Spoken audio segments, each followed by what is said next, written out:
On this episode, I talk about eliminating the stigma about asking for help. I visit a hip camp in beautiful Mystery Bay. I get some drone footage in Narooma, New South Wales. Also visit the local seals.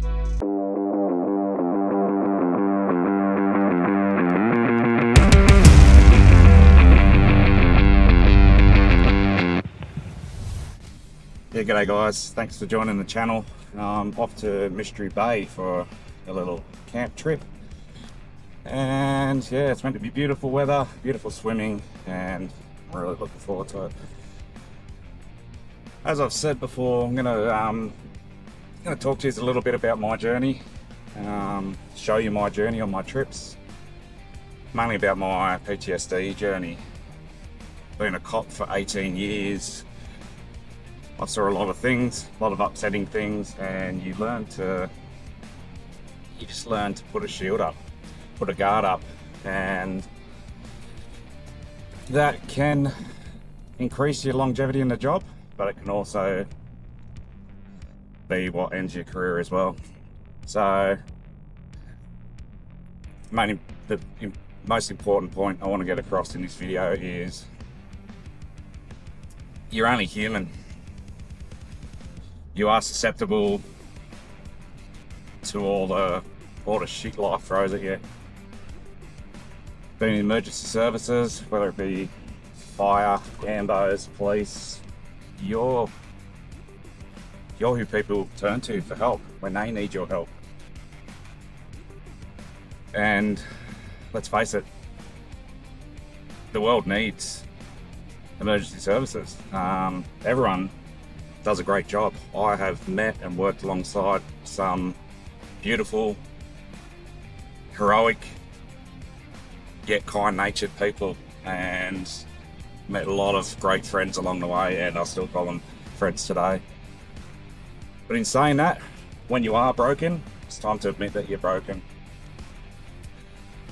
There is a stigma about mental health in any work environment, I suppose, but especially in the cops. So admitting or just asking for help is the first step to your recovery.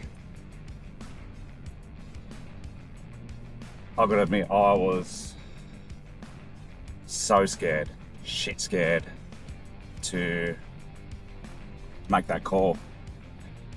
My call to my supervisor to say I wasn't coping, I needed time off work, was the hardest call I've ever made in my life. So much so that after I made the call, I sat on the side of the road and just cried. But I'm glad I did, because I knew I could never go back. It would have been the end of me, and I'm not sugarcoating anything. It would have been the end of me if I went back and just failed to reach out and kept on trying to cope. So when you need help, ask for it. I was first time seeing a psychologist, first time seeing a psychiatrist. I didn't know what I was getting myself into. I got myself so worked up, and it ended up being over nothing. I mean, most emergency services they may see psychologists and psychiatrists for the rest of their life, but it's not anything to be worried about, not anything to be scared of. It's just one of the cons of doing what we did, being who we are, and you've just got to do it. So I do it for me, I do it for my family, because I know I can only be a better person for it. I've had 2 inpatient stays at South Coast Private Hospital down in Wollongong, and again, it was the most daunting experience leading up to it, but I'm so glad I did it. I got so much out of it. Us cops, you automatically think, oh no, I'm basically getting scheduled. They may as well throw me in the back of one of the paddy wagons and babysit me till the security arrives, which as you know, they take their sweet ass time, depending on what hospital you schedule patients to, but it's not like that at all. My son even visited me and said, "Oh, Dad, your room is beautiful. It's like a resort."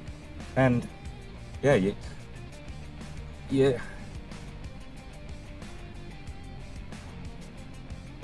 I think it's your hypervigilance. You get yourself so worked up, you paint a picture in your head, and you think, righto, I'm a nutcase, I'm a mental patient, they're going to schedule me, I can't get out. It's so far from the truth.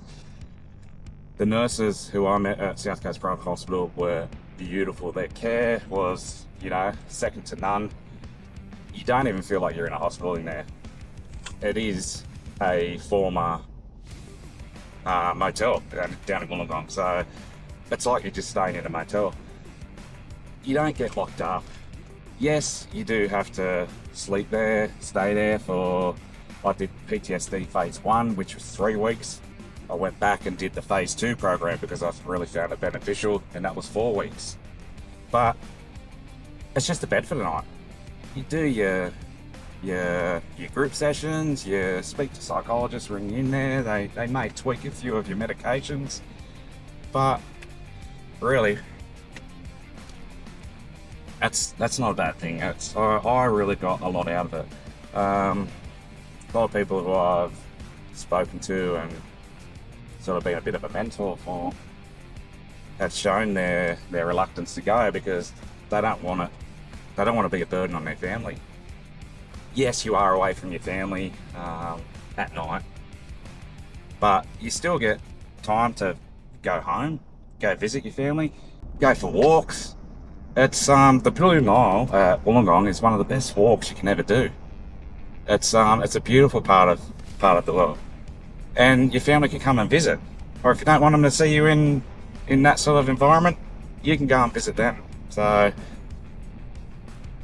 if your GP or your psychiatrist has mentioned the possibility of an inpatient stay, I'd do it, jump at it.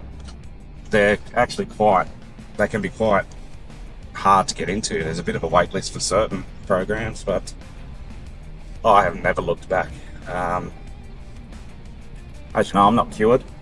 I still have daily struggles, and sometimes if I'm triggered by anything, I go back into my shell. I feel like I've done 2 steps back, but doing some of these programs can be what gives you that 5 steps forward and the capability to deal with your symptoms.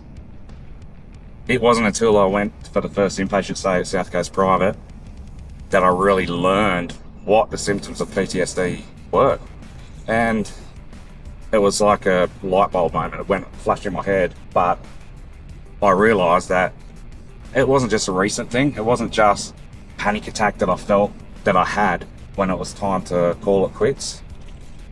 I realised by doing that program that I've been actually showing signs, showing symptoms, struggling with my symptoms since 2009.